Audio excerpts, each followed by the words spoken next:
Good evening, and welcome to the American Antiquarian Society's program, Natural Magic, with Renée Bergland. This program is part of a series, Nature and the Environment, and you can find more on that series on our website. We welcome everyone who is here in the room in person, and also those of you attending virtually on YouTube. We are live streaming the program this evening. We are coming to you from the ancestral homelands of the Nipmuc tribal community, who remain an active presence here in central Massachusetts. My name is Nan Wolverton, Vice President for Academic and Public Programs at the Society, and our mission here is to, as a national research library, is to cultivate a deeper understanding of the American past, grounded in our growing collections, which we've been gathering here since 1812. We foster a broad community of inquiry through inclusive programs and generous support of scholarship. And as a nonprofit organization, we welcome any support that you can provide to help keep this work going, and we thank you for that. You can learn more about the AAS and our collections and our programs on our website at americanantiquarian.org. Tonight's program is being recorded, and you can watch recordings of all of our programs on our YouTube channel. And note that we will have time for your questions later on in the program.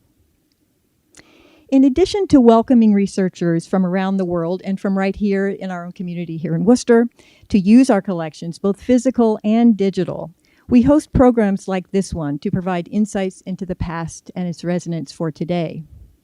Tonight's program will not disappoint on that front. I can think of no better person than tonight's speaker to consider the life stories of two prominent observers of the 19th century natural world, Emily Dickinson and Charles Darwin, and how their stories link to our own time of environmental emergency.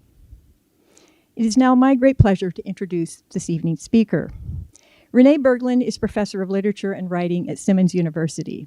She also holds a research appointment as Scholar in Residence in Women, Gender, and Sexuality Studies at Dartmouth College. Dr. Bergland is the author of The National Uncanny, Indian Ghosts and American Subjects, and Maria Mitchell and the Sexing of Science, an astronomer among the American Romantics. With Gary Williams, she edited Philosophies of Sex, Critical Essays on Julia Ward Howe's Hermaphrodite. Her essays and reviews have appeared in numerous journals, including American Literary History, ESQ, Legacy, and the Journal of American History, among many others. This evening, she is presenting on her new book, Natural Magic, Emily Dickinson, Charles Darwin, and the Dawn of Modern Science, published just recently by Princeton University Press. Please welcome Renée Bergland.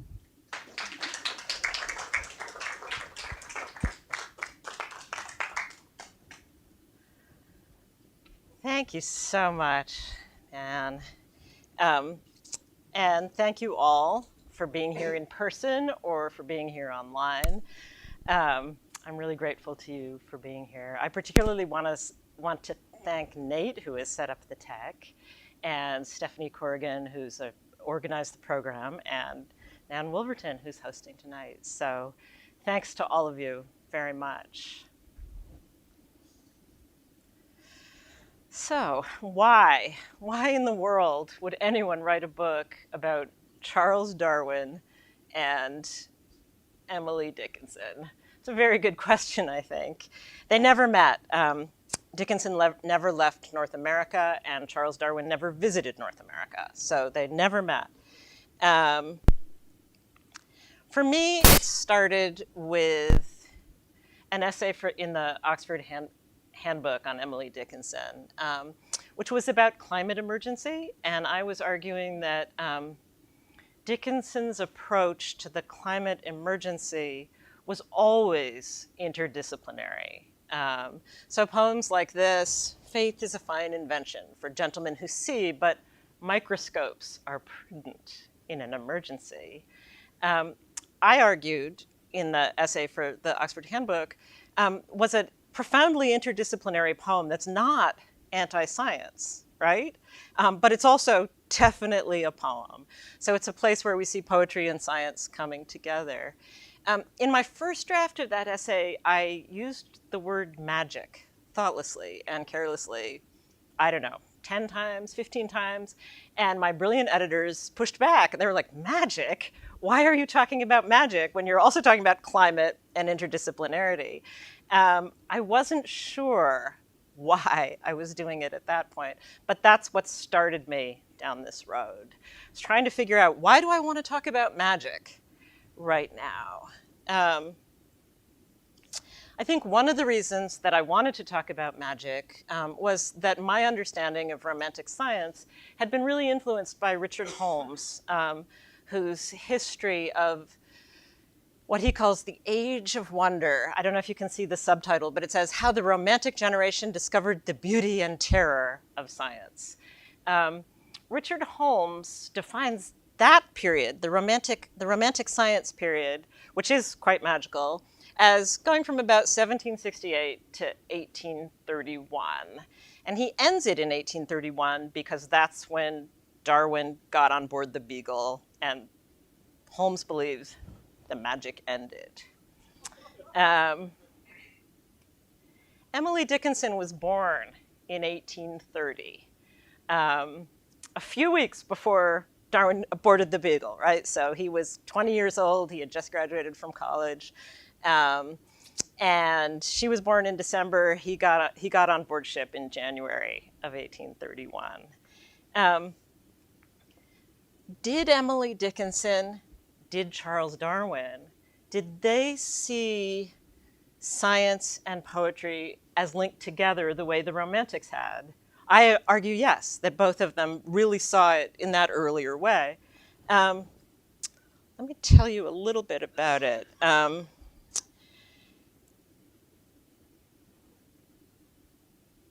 What happened, coming down like a curtain, the reason that Holmes stops in 1831 is what's called the Great Disenchantment. It's Max Weber's theory, and his theory is that right with Darwin, people stopped believing in the magic of science, or the wonder of science, or the terror of science, and they started to see scientific inquiry as something that was emotionless. That may be so, but I don't think it happened instantly in 1831.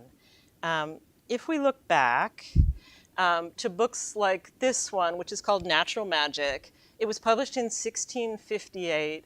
I don't know if you can read the subtitle, but the subtitle describes natural magic as a book wherein are set forth all the riches and delights of the natural sciences. So that's how Porta described natural magic. Let me read a little bit from my book. Caught in the middle of the Great Disenchantment, both Darwin and Dickinson grappled with the massive cultural changes wrought by modern science.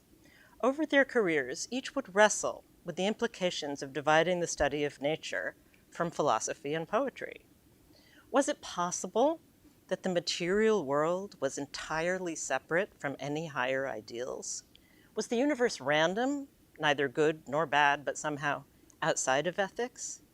Was the cosmos meaningless? Through their influential works, both addressed these questions. They advanced scientific ways of thinking while continuing to insist that the natural world was rich with mystery.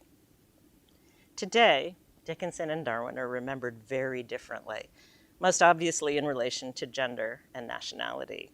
We tend to picture Dickinson as a feminine character, a young lady in a white dress in her bedroom in Massachusetts, her days spent writing or picking wildflowers at the edge of her family's hayfield, far from the center of the British Empire. In contrast, we imagine Darwin sailing around the world aboard HMS Beagle or striding across London with a wild Victorian beard. Of course, the differences between these two figures go deeper than their popular images. During her lifetime, Dickinson was not a public figure. Although she wrote thousands of poems, she published only 10. In contrast, Darwin was a celebrity who published more than a dozen books and played many public roles. Dickinson never married. Darwin and his wife Emma had 10 children, 7 of whom survived to adulthood. While Darwin was a fellow of the Royal Society, Dickinson wondered if the pine tree outside of her window was a fellow of the Royal Infinity. So let me tell you a little bit more about natural magic. If natural philosophy and its bygone companions, natural history and natural theology, seem strange to 21st century readers, natural magic might seem almost unimaginable. During Charles Darwin's and Emily Dickinson's childhood years, however, magic was not necessarily dismissed as superstition or associated with the supernatural. The study of nature embraced many overlapping approaches. Collecting and classifying objects was called natural history. Deducing general laws was the work of natural philosophers. The search for God, the Christian God, in the natural world was the purview of natural theology. Along similar lines, mysterious natural forces and transformations, changes related to life and death, electricity and magnetism, the formation of crystals and gases, had long been understood as natural magic. For early modern thinkers, natural magic was an attempt to understand and explain the hidden properties of things. For the most part, these thinkers tended to use the word occult to describe invisible phenomena, the phenomena we know today as gravity, electromagnetism, thermodynamics. In later years, however, occult began to imply intentional secrecy on the part of the practitioner. The association of the occult with supernatural rituals came even later. The really significant book here is by David Brewster, published in 1832, which is also called Natural Magic.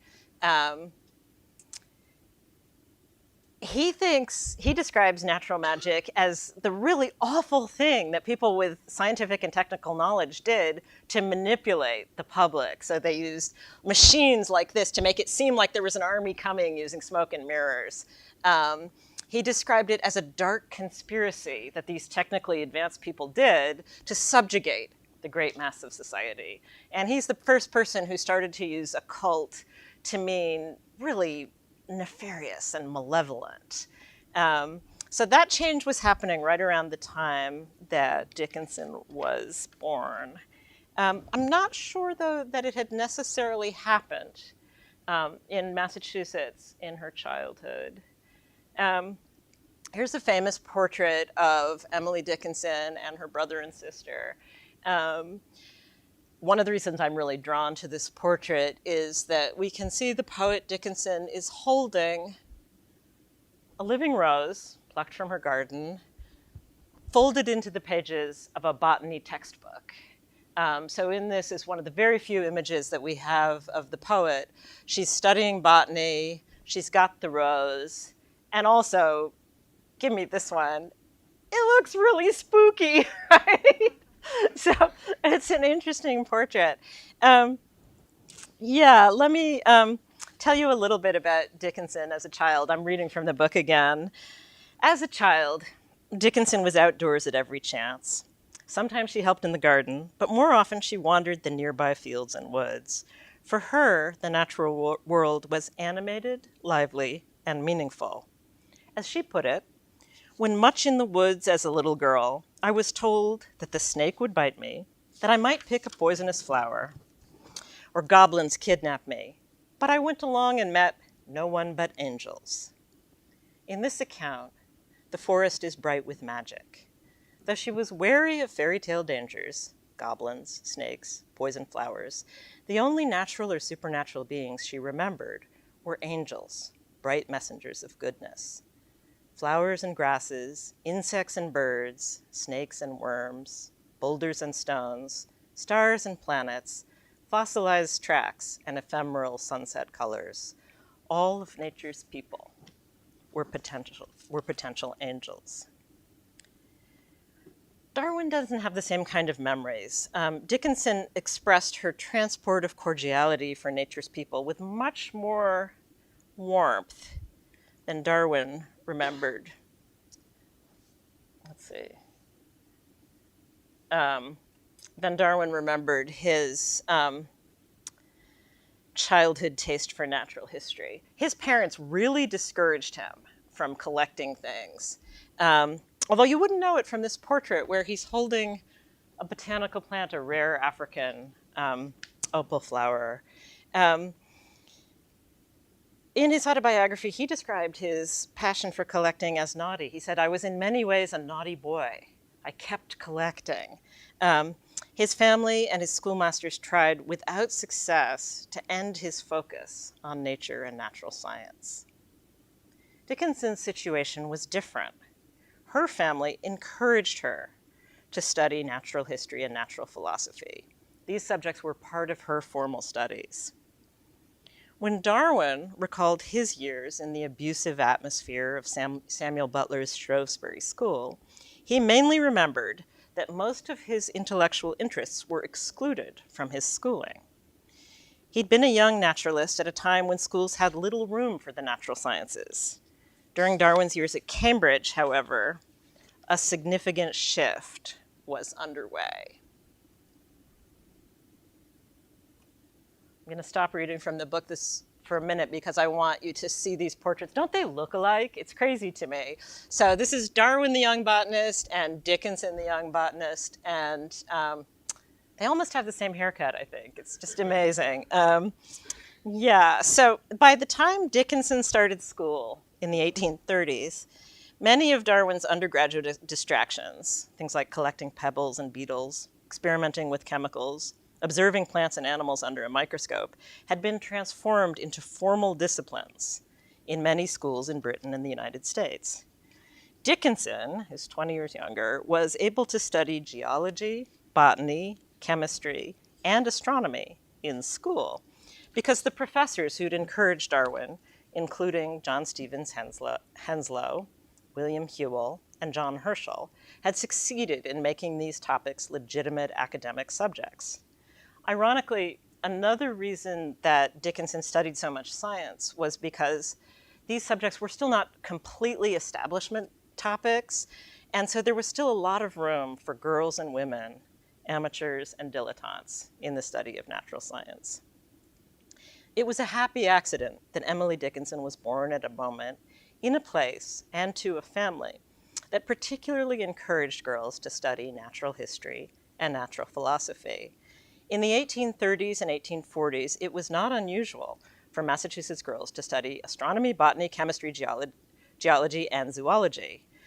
I think this is really interesting. Classical languages were reserved for upper-class boys because those led toward professions.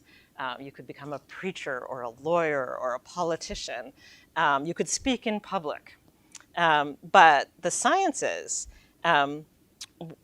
were where girls and working class boys were steered. It was called the English curriculum. It combined natural sciences and mathematics with a little bit of history, geography, and grammar. So Dickinson's parents wanted her to be the best little girl in town, her father wrote to her. And so she was encouraged to study everything, both classical languages and natural sciences. But at the time, the classical languages were what were a little stranger than the natural sciences. At the time, it was much more unusual for Massachusetts girls to study Latin or Greek than to study natural science.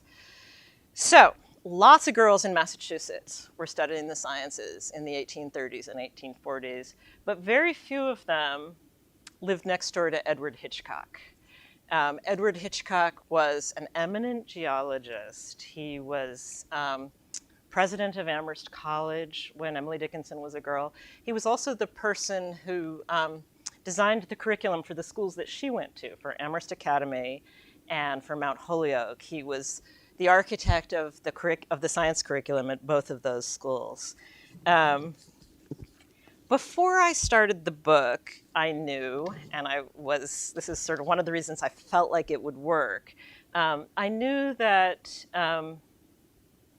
Hitchcock had discovered the dinosaur tracks, the dinosaur footprints on the banks of the Connecticut. Discovered is kind of a funny word to use. It's like Columbus discovering America, because the way he discovered them was that he noticed these fossil footprints in the door sills of houses in Amherst, and then asked where did they come from, and then he went and saw them, saw the sandstone on the banks of the Connecticut. I was really excited about this. Charles Darwin admired Hitchcock and wrote to him to thank him for a copy of Geology of Massachusetts. This letter's in the archives in Amherst. It's from Charles Darwin to Edward Hitchcock in 1845. And I won't read the whole thing, but I just love that he loved the excellent plates on the footsteps, which were drawn by Hitchcock's wife, Ora Hitchcock. Darwin says, "In my opinion, these footsteps, with which subject your name is certain to go down to long future posterity, make one of the most curious discoveries of the present century." This is about 15 years before Darwin himself discovers natural selection, which turned out to have more impact than the dinosaur tracks. Charles Darwin, as he was figuring out natural selection, he was helped by Harriet Martineau, whose booklet on Malthus was the booklet that introduced Darwin to Malthusian demographics. She was also a good guide for him in how to write and publish, how to interact with printers and publishers. And I got really excited when I realized that she had visited Edward Hitchcock in Amherst to see the dinosaur footprints. And when she was there, she was really excited, and she actually wrote and published in her memoirs. One of the things she loved about it was, while she was listening to Hitchcock's geology lecture, the benches in Amherst College were full of young girls from Amherst Academy. So was Dickinson one of those girls? We know she went to Amherst Academy. She might not have been sitting there the day that Harriet Martineau was there, but we know that Harriet Martineau saw those girls studying geology in Amherst and was thrilled about it. That helps me to make sense of the way that Dickinson explained what a poet does. She explained that a poet is someone who can distill amazing sense from ordinary meanings and utter a perfume, an immense perfume, from the familiar species that perished by the door. I'm like, okay, it seems like there's some overlap here, which I was really excited about as I was doing my research. Another point of overlap that I found was James Russell Lowell, Dickinson's favorite poet. When she was in school, one of her teachers told her that Byron was better than Lowell, and she burst into tears and ran out of the room because she loved Lowell so much. Lowell was an editor of the Atlantic Monthly, and he also became ambassador to the court of St. James in England, where he was honored to be asked to be one of Charles Darwin's pallbearers. So he was at the funeral at Westminster Abbey, and he, in a letter right around the time of the funeral, described Darwin as a perfectly disinterested lover of truth. So at this point, I'd probably been working on the book for, 6 months or so, pulling it together, and I felt like there were a lot of connections. There was a web of connections. But I hadn't yet figured out the most amazing one, which is Thomas Wentworth Higginson. Thomas Wentworth Higginson was Dickinson's literary mentor.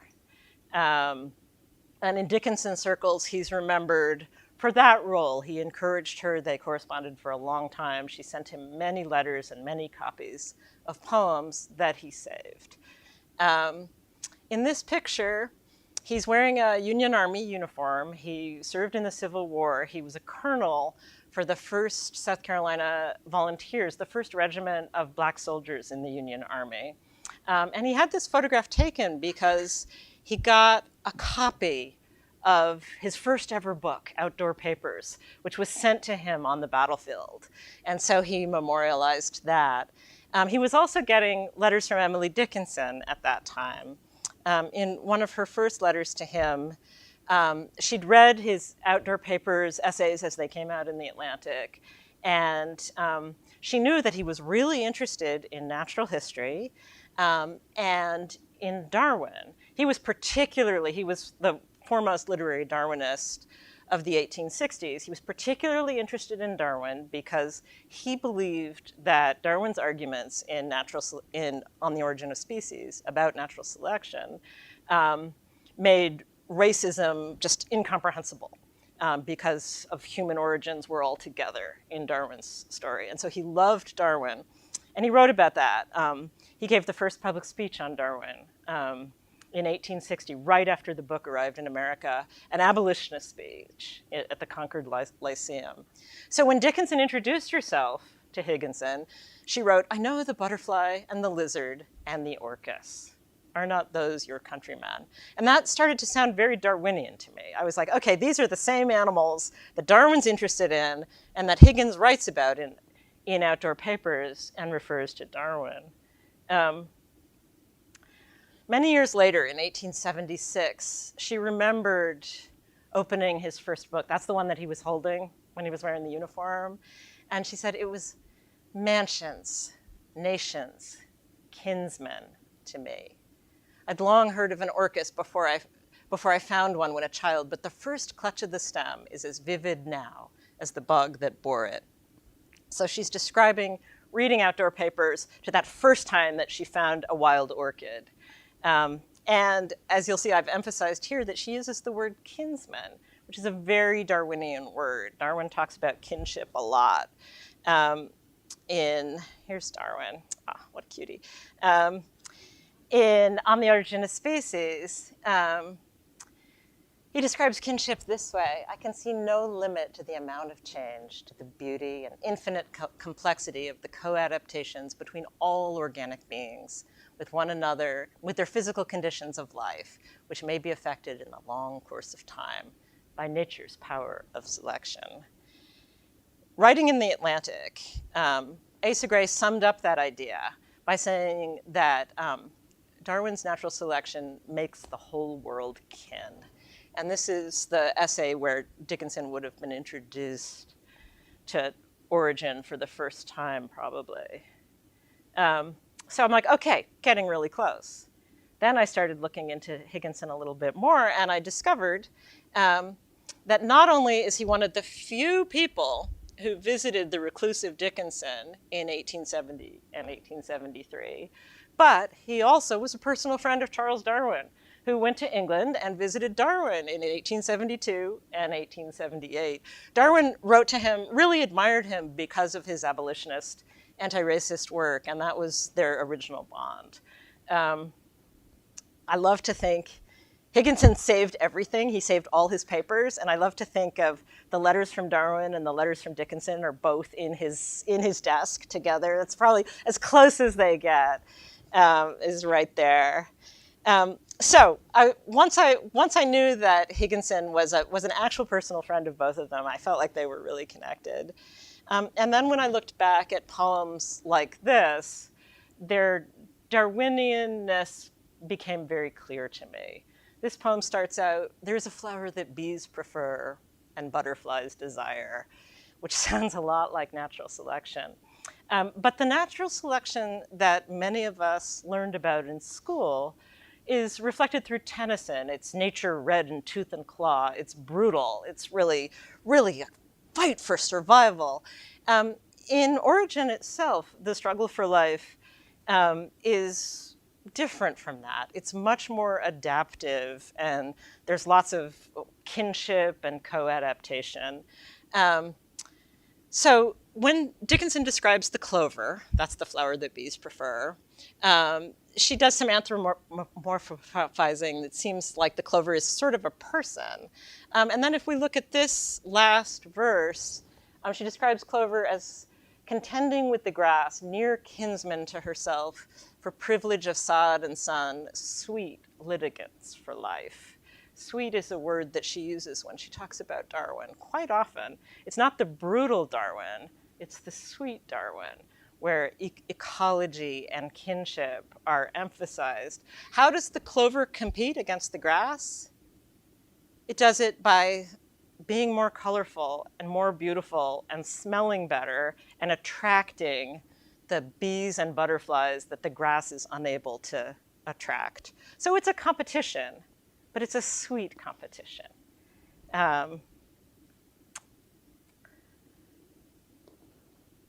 I want to just read a little bit from my book right now. I argue that Darwin and Dickinson both saw nature as enchanted, but their magical way of knowing, their interest in natural magic rather than supernatural magic, can be hard to access in the contemporary world.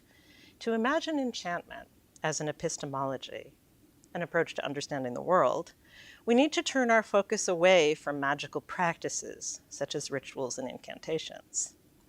At the same time, if we want to focus on natural magic, as Darwin and Dickinson understood it, we need to imagine a kind of enchantment that's not necessarily supernatural. Jane Bennett is helpful here, I think. She describes enchantment as a feeling that the marvelous vitality of bodies, human and non-human, can inspire deep attachment and a mood of fullness, plenitude, or liveliness. Darwin and Dickinson both described such experiences as moments of wonder. Darwin never lost his sense of wonder or his conviction that all kinds of beings were mysteriously entangled. His endless experiments with plants and animals were always framed in terms of learning about connections.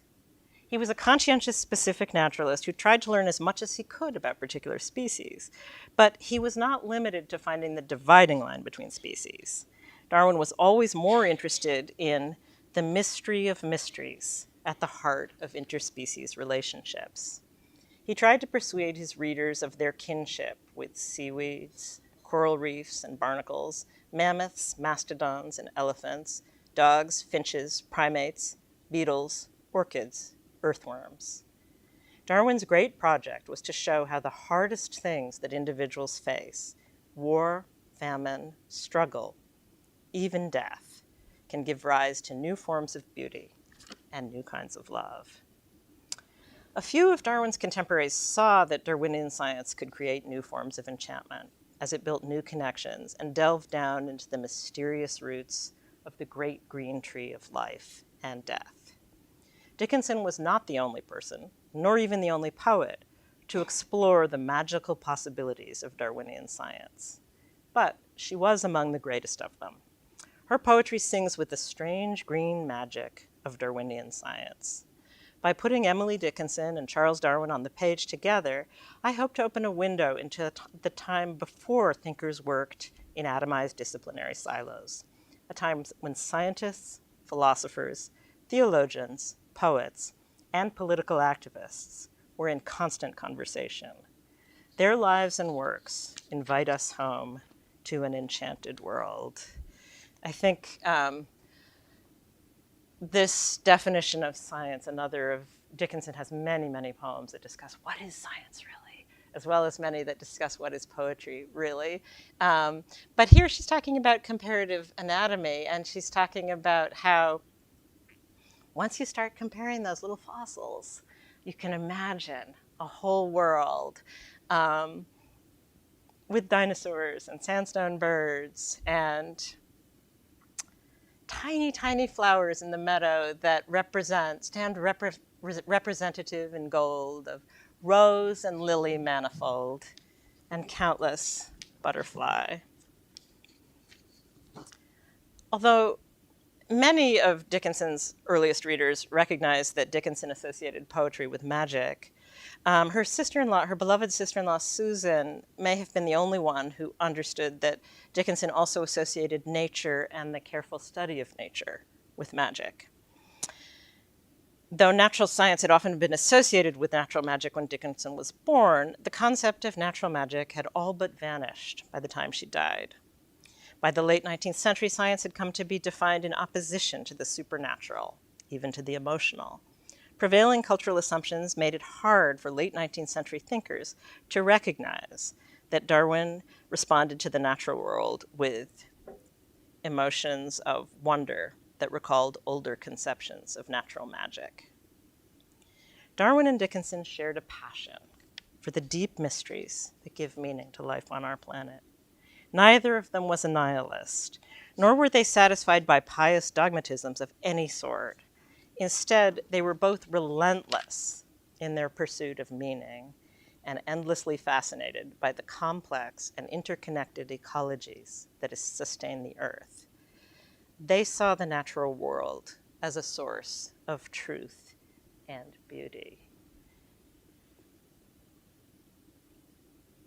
I want to end by inviting you to take a look at this poem, one of the best-known Dickinson poems. It's the one that starts, "I died for beauty," but was scarce adjusted in the tomb when one who died for truth was laying in an adjoining room. I would caution you against thinking that Dickinson is the beauty person and Darwin is the truth person. I don't think that's what's going on here, despite Lowell's description of Darwin as the perfectly disinterested lover of truth. I think Dickinson and Darwin both loved beauty and both loved truth. And so she concludes this poem by saying, "So as kinsmen met a night, we talked between the rooms until the moss had reached our lips and covered up our names." In a time when human activity has wreaked frightening changes on our planet, Darwin's and Dickinson's voices can help us recover our sense of ecological meaning. In this precarious moment, their lives and works whisper to each other and to us, telling of the natural magic at the roots of our green world. And that is the end of my formal presentation. And we have plenty of time for questions. Yes, we do have plenty of time for questions, and we'll go back and forth between questions here in the room and questions on YouTube. And I have one, but we'll start in the room. So hang on. Wait for the microphone. Thank you so much for your presentation, and I hope it wasn't rude that I was live tweeting this to a friend of one, a public of one, but it was a delight. My question is, I wonder if you could reflect a little bit on the aesthetics of Darwin and Dickinson and how they work to enable what you call the enchantment of science, or what they thought of as the enchantment of science. I was really taken, for example, just my own little quick gloss, is the poem Butterfly Desire, and those 2-3 syllable feet, or sorry, feet in the line there. I thought was like itself very enchanting, like orally. And I remember just reading once Origin of Species and being really actually compelled by this powerfully, almost romantic rhetoric in Darwin. And I thought, what's the connection there? Like, what connections do you draw between the style of them both? It seems like that's a really key part of thinking about poetry and thinking about the affective power of science. Yeah, so the question is about aesthetics. Yeah, aesthetics conveying the enchantment of science. And also about writing style. Yeah. And it's a great question, thank you. I think that Darwin is as notable for his writing as for his scientific thought. Adam Gopnik has a book, Angels and Ages, where he argues that Darwin and Lincoln, who were both born on the same day, it's another one of these wacky dual biographies, but he argues that Darwin and Lincoln, both of them are the originators of modern English prose.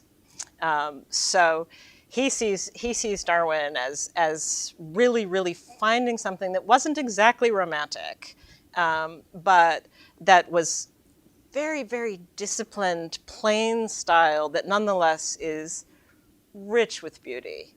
Absolutely. When he got on the Beagle, his captain, Captain Fitzhugh, gave him Lyell's Geology and a practical guide to writing style.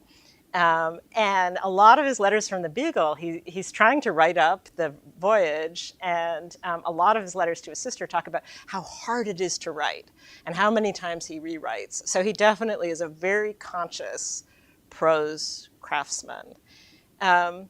It's also true that aesthetics are really important to natural selection. So the the flower that bees prefer and butterflies desire, they desire it because of aesthetic reasons, right? Because it smells so good and it's so beautiful. And as he goes on in Descent of Man, he talks a lot about sexual selection. And it's really great because he does it in a super feminist way where it's mostly females of different species who choose, but they choose based on aesthetics. And so aesthetics is incredibly important for reproduction in Darwin. So that's a little different from the prose, but I think it's important because all the way through for Darwin, beauty is definitely core value. And I'd say the same is true for Dickinson. And yeah, one of the reasons I wanted to end with this is because Dickinson also cares a lot about truth, right? So it's not just aesthetics, it's both beauty and truth together. We have a question that came in early on YouTube from Carlos. The question is, were there any connections with Edgar Allan Poe? Edgar Allan Poe, and no, I don't really think so. I think Dickinson was aware of Poe, and Poe was really interested in natural science and wrote a lot about natural science. But I haven't discovered close biographical connections. It doesn't mean they're not there. I feel like if I were to have researched this book for 10 more years, I would have found a lot more Dickinson and Darwin connections. And so there may be some Poe connections, but I don't know. Go up to the front here. Yes, thank you. When you showed the picture of Emily Dickinson and her two siblings, her hairstyle and your hairstyle are very similar. You're right. Oh my gosh. I didn't even think about that. Yeah, that's funny. And it also made me think of Mary Shelley and Frankenstein. And I wonder if either Dickinson or Darwin were familiar with her work. Well, that's it. So the question is, did Dickinson and Darwin know Frankenstein? Know the book Frankenstein by Mary Shelley? And the answer for Dickinson is definitely yes. She definitely read Frankenstein. For Darwin, here's what I can tell you. In the preface to Frankenstein, Mary Shelley says that the reason she wrote the book was because she was so terrified by Charles Darwin's grandfather, Erasmus Darwin's account of spontaneous generation, of life coming from nothing, from a filament. So she says so for her, the roots of Frankenstein are with Erasmus Darwin. It came out in 1816 when Charles Darwin was a child. And it's the kind of thing that his parents might have protected him from as a child. His parents were kind of embarrassed by Erasmus Darwin's wild ideas, and they tried to distance their children. It's probably one of the reasons that, since Erasmus Darwin was a great botanist, probably one of the reasons that they didn't encourage Charles Darwin to do botany was because they wanted to remove a little bit from Erasmus Darwin. Did he read Frankenstein later? I bet you he did. But I doubt it was a big influence on him. His parents gave him Paradise Lost. They said, read this. One more question from YouTube, from Zora. Can you talk about the role of religion? Yes, I can certainly talk about the role of religion for both Darwin and Dickinson. Both of them were skeptics. They were religious skeptics who really loved doubt, both of them. They doubted everything all the time. Which is kind of a romantic thing to do, right? A lot of romantics were really in love with questions and doubt. They were also really both interested in religion. A lot of Dickinson's poetry touches on Christian themes and discusses religion.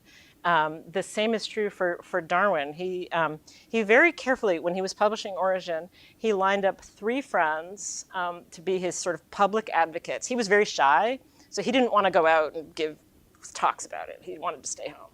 In fact, when the great debates were happening about origin, he was wandering around in the moors and discovered carnivorous plants and spent all his time writing about carnivorous plants and trying to ignore the hubbub.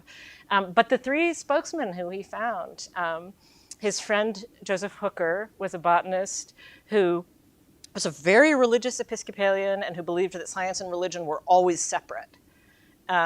His friend Asa Gray, the American botanist at Harvard, was a very religious Orthodox person who believed that natural selection and Christian ethics went together perfectly because of the kinship at the root of all of it. And his third great advocate was Thomas Henry Huxley, who invented agnosticism. One more thing I'll tell you about Darwin and religion is that the World Congress of Atheists came to England and they asked to meet with Darwin. And he said, yes, you can definitely come. I'll have you to tea. And then he also invited his local vicar. I think that's so funny. He just always wanted to balance. His wife was quite religious, and they read theology to each other at night. So he was certainly interested in it, but he was skeptical, as was Dickinson. Hi, thank you. This was lovely.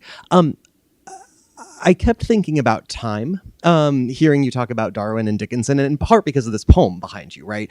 I died for beauty, and then continues to narrate, right? And I find in so many wonderful ways Dickinson violates chronology in her poem. She imagines the afterlife, and she imagines what it would be like to narrate dying and then continuing.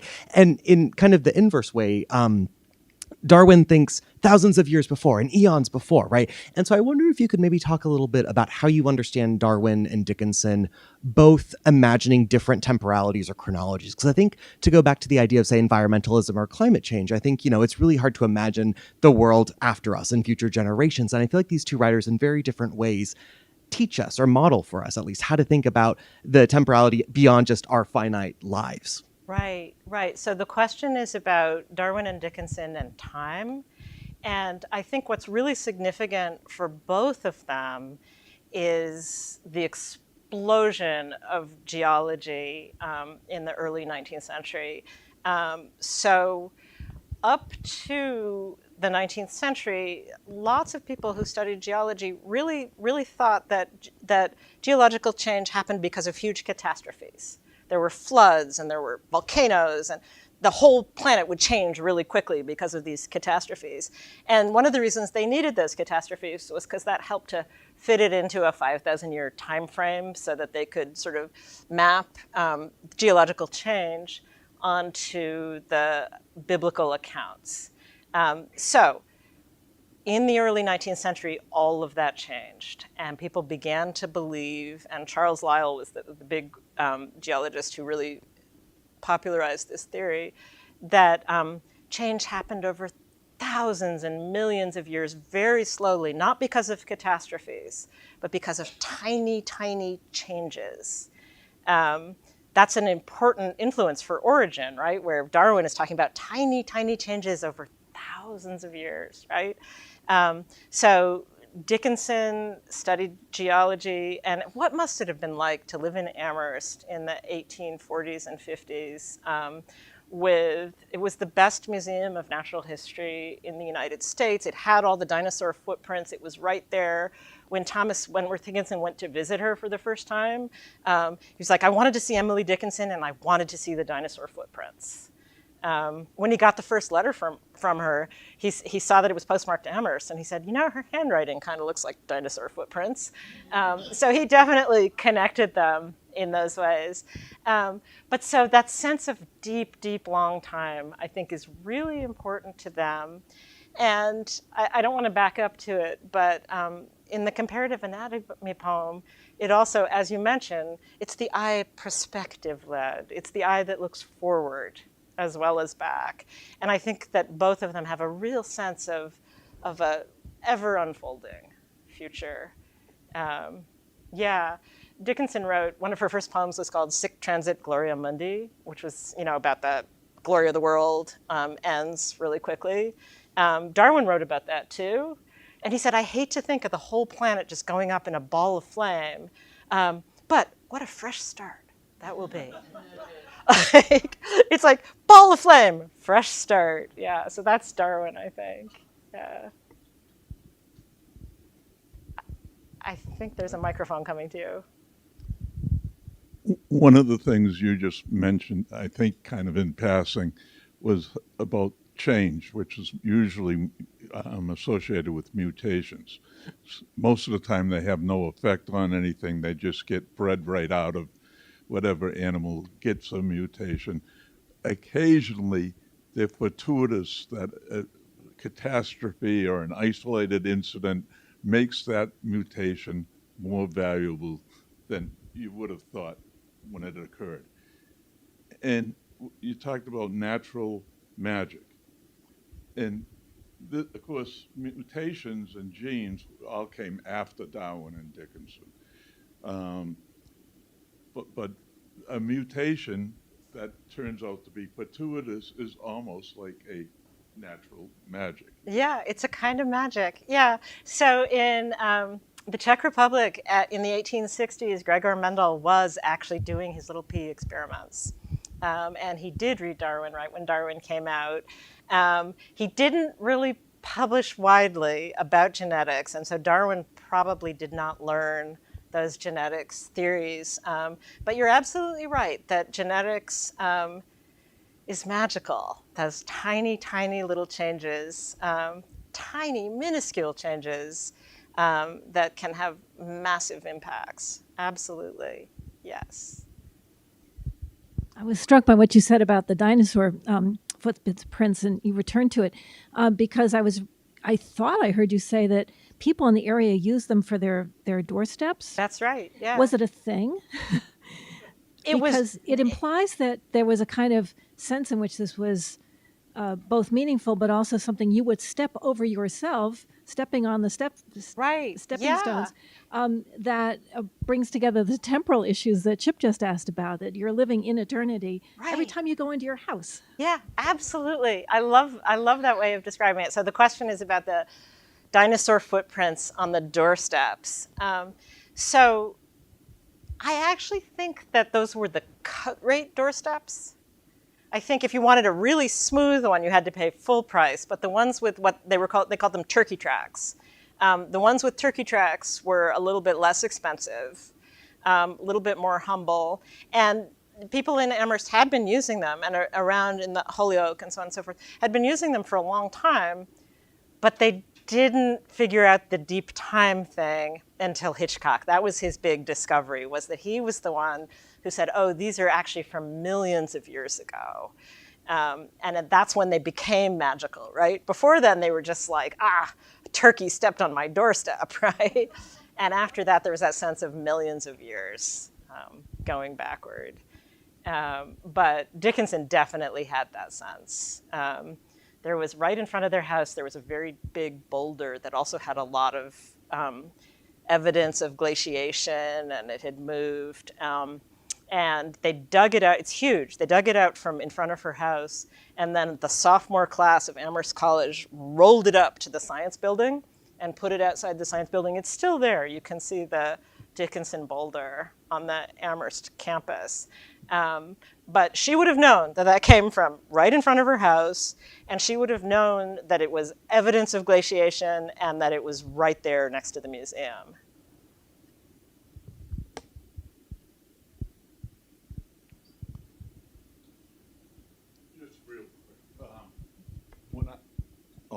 When I was a kid, you could still go out to Granby, Mass, and they were still selling blocks of dinosaur prints for people to use in their patios. Oh, wow. Wow. So I presume that was the 20th century, not the 19th. Was it more expensive or less expensive? they were in the thousands. They were really, really precious by the 20th century, because then 20th century landscapers knew that that was millions of years old. Yeah, that's a wonderful story. Thanks for sharing that. We just have a follow-up comment here, excuse me, on YouTube from Carlos, just noting that he thought that maybe Poe was a friend of Lowell. So that's a follow-up for his earlier excellent. question. Yeah, that makes a lot of sense, of course. Yeah. That makes a lot of sense. So yeah, Carlos, write a book about it. Other questions in the room? Yeah. In my past, I've taught history of science, especially with race, and I'm very curious if you were going to pair the book that you're writing here with another book for a history of science that related to gender, race, something like that. Would you be able to give some suggestions of something that could pair well with it? Oh, that's really interesting. I don't know. Do you think it would work with Stephen Jay Gould's Mismeasure of Man? It might. I think it might. And Gould has a lot to say about Darwinism and explores. So just as Darwin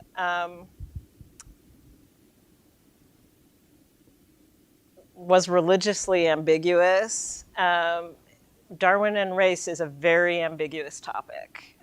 So Darwin grew up in a deeply racist time.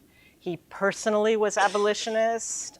He was taught how to skin and preserve bird skins by John Edmonston, who was a formerly enslaved person in Scotland who was a good personal friend of his. And then when he was on the Beagle, the captain said that he thought slavery was a good idea, and Charles Darwin actually quit his job, got off in Argentina and said, I'm not getting back on until Fitzhugh apologized and said, okay, I take it back. I'm not in favor of slavery. So he was personally, passionately anti-slavery. But his cousin was Francis Galton, who's a founder of eugenics. And in Descent of Man, he quotes Galton a lot. And it becomes very clear that his version of anti-racism and a 21st century version of anti-racism don't necessarily map on each other at all. And that's why Mismeasure of Man might be sort of interesting, because Gould really explores the racist implications of a lot of mid-19th century science. Well, another question? Sure. In thinking about the relationship between science and humanities, it brings to mind when I was in college, we read C.P. Snow, The Two Cultures, and this controversy goes back and forth all the time. Right. Yeah. So Snow wrote about the great divorce between the two cultures. I think he's right that it happened, but it happened at a particular time in history. It wasn't that they were always separate. It's that they separated in the later 19th century. And it's been devastating. It's been really bad to have science and the humanities at odds with each other. And I really think if we want to save culture and education and the planet, we should bring them together. Not get rid of the humanities. Right, yeah, definitely not. Yeah, absolutely. Well, on that note, let's please join me in thanking Renée Bergland for a fabulous talk. And I hope that you will all join us for our next program, which is a virtual program on Tuesday, May 21st, with Stephen Kantrowitz, who will be speaking on his new book, which is Citizens from a Stolen Land, A Ho-Chunk History of 19th Century United States. So hope you'll join us for that. You can find more about all of our upcoming programs on our website. And thank you all for joining us this evening, both here and on YouTube.